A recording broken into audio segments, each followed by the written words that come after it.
pemerintah mengganti LPG 3 kilo dengan kompor listrik 1000 watt dinilai bikin masalah baru, dinilai bikin masalah baru, dinilai bikin masalah baru, dinilai bikin masalah baru.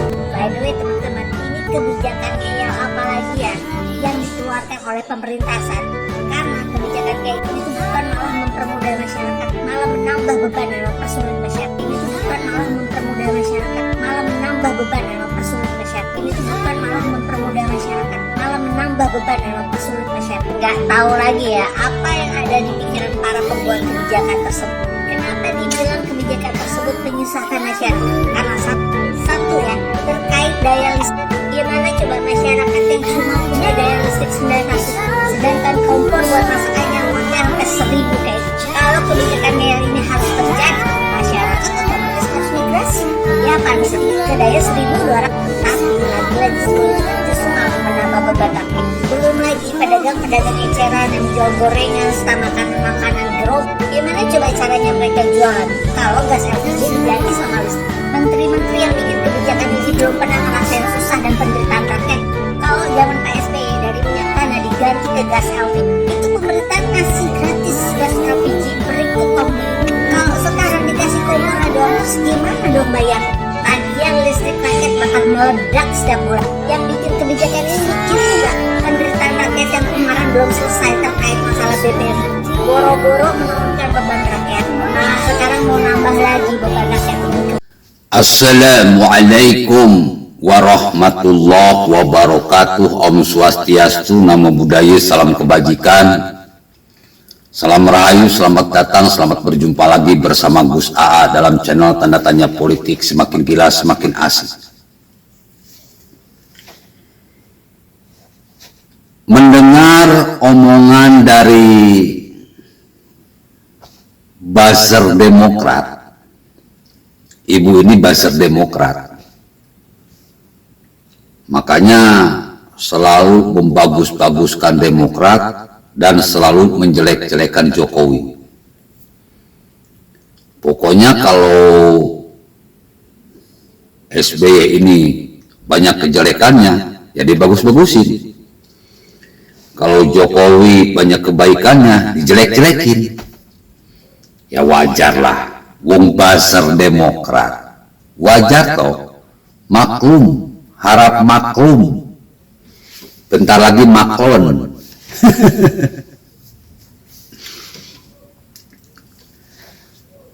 Ya kita lawan dengan logika lah.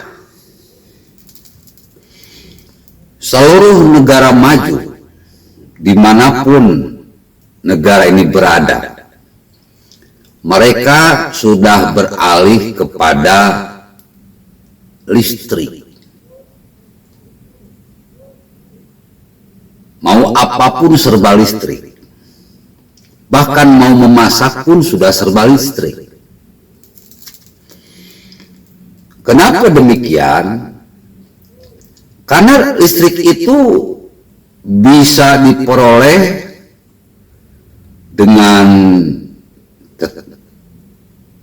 sumber tenaga angin, sumber tenaga air, sumber tenaga uap, sumber tenaga nuklir. Jadi listrik ini paling menguntungkan, tidak hanya untuk kepentingan pribadi, tetapi juga untuk kepentingan negara. Cara bikinnya gampang, cara menghasilkan listrik itu gampang.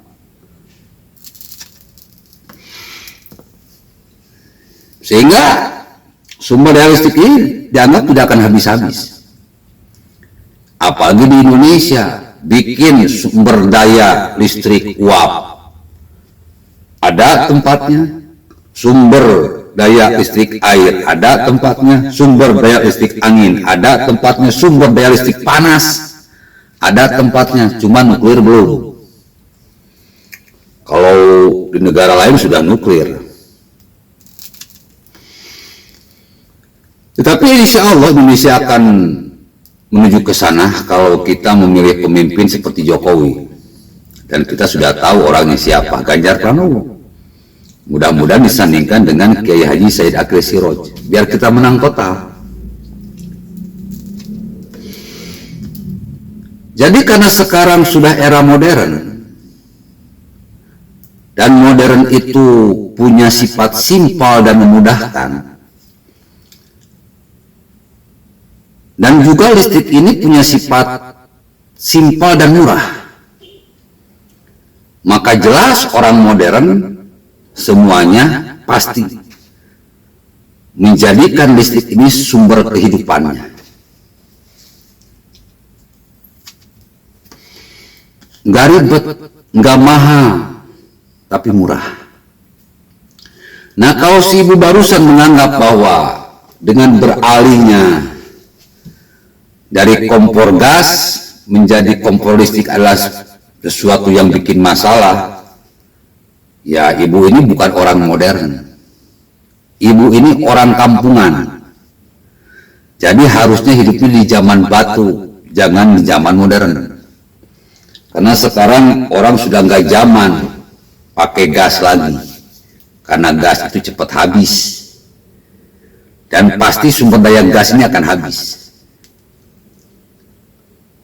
Jadi daripada nanti harganya mahal dan tidak terjangkau, lebih baik segera dari awal-awal kita bersiap sebelum gasnya habis, kita sudah beralih dan terbiasa menggunakan listrik untuk berbagai keperluan. Bahkan mobil pun mobil listrik.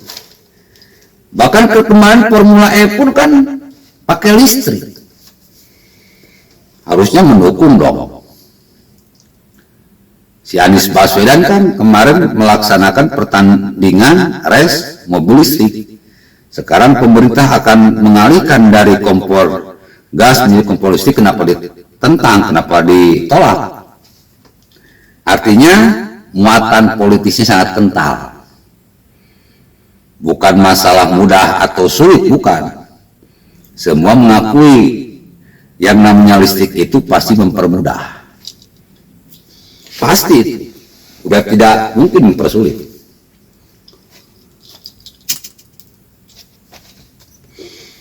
Jadi yang pertama, rakyat Indonesia harus mendukung program pemerintah beralih dari kompor gas ke kompor listrik.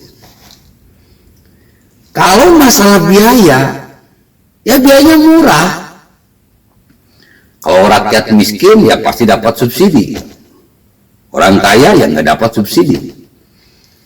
Tetapi meskipun begitu kita bisa berhemat kalau dengan listrik. Kita bisa menghemat kalau misalkan sudah habis, ya mana yang harus dipadamkan, mana yang harus dinyalakan. Jadi kita bisa berhemat. Berhemat dengan uang kita, berhemat dengan listrik kita. Tapi kalau kompor gas nggak bisa berhemat. Tapi kalau kompor listrik kita bisa berhemat. Jadi kalau misalkan kompor listrik lebih mahal, nggak juga. Justru lebih murah. Dan kompor listrik dimanapun sekarang, di negara manapun, sudah dipakai. Dan sudah jadi kebutuhan. Jadi salah besar kalau misalkan kompor listrik malah mempersulit rakyat, membebani rakyat. Nanti bayar listrik mahal, enggak juga. Masalah mahal atau tidak itu tergantung penggunaan kita. Dan kita pun ngirit bisa, mana yang dipadamkan, mana yang dinyalakan. Itu aja kok, repot.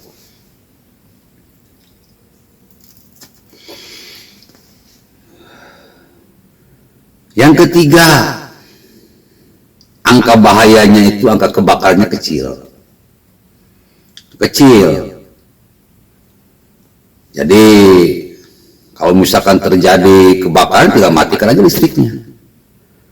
Maka kompor listrik akan mati. Terus, apakah nanti rakyat akan diberi kompor listrik? Ya berapa sih kompor listrik, bro? Kompor listrik itu murah, ada yang 100.000, 150.000, 300.000, tergantung. Ya modal dikit nggak apa-apa, tapi kedepannya kita akan semakin mudah, semakin bisa ngirit, semakin bisa nabung.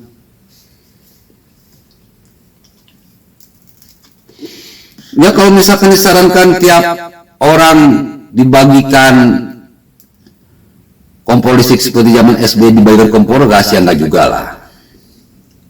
Udah aja beli sendiri berapa kok. Ya kalau misalkan nanti ada kebijakan lain, pemerintah ngasih kompor listrik, ya alhamdulillah. Kalau misalkan enggak ya murah kok. Kompor listrik berapa sih? Paling 150.000. Dan itu banyak dijual di toko-toko, di mal-mal banyak. Tergantung merek, semakin mereknya bagus, terkenal ya semakin mahal. Jadi nggak mempersulit. Harga kompor listrik pun terjangkau. Terus apa lagi? Nah nanti kalau kita bisa menghemat BBM, bisa menghemat gas ini bisa dijual, bisa diekspor, bisa dipakai oleh kita sendiri, sehingga pendapatan negara itu menjadi bertambah. Ketika negara untung, ya keuntungan itu untuk siapa? Bukan untuk Jokowi, dikembalikan lagi untuk pembangunan Indonesia dan kesejahteraan rakyat Indonesia. Jadi kalau hal-hal yang kayak gini dipersalahkan, maka mereka itu orang-orang yang salah. Dalam Al-Quran, alladzi yuwaswisu fi sudurinas, mereka itu manusia setan yang memang tidak suka kalau negara ini menjadi baik, tidak suka negara ini menjadi maju, tidak suka negara ini menjadi berkembang. Maka kata Al-Quran, ya ayyuhalladzina amanu, hai orang-orang yang beriman, atiullah wa atiur rasul, taatlah kepada agama, wa ulil amri minkum, taatlah kepada pemerintah. Pemerintahan Jokowi adalah pemerintahan terbaik, maka ayo ikuti Jokowi. Jangan dengarkan manusia-manusia setan, orang-orang hati FPI, PKS, MUI, Rizik Sihab, Semit, Refli Harun, Rocky Gerung, Karni Ilyas dan kawan-kawan lah, yang selama ini bikin ribet, bikin kacauan di sana sini. Seolah-olah pro rakyat, padahal mereka itu ingin berkuasa saja dengan mengatasnamakan rakyat. Padahal ketika mereka berkuasa, enggak sedikit pun pro rakyat. Mereka membuat kenyang diri mereka sendiri, membuat penuh rekening sendiri. Rakyat masa bodoh. Tetapi di era Jokowi, selain infrastruktur dibangun, rakyat pun dikenyangkan, otak pun diisi, akhlak pun diperbaiki, mental pun dimantapkan.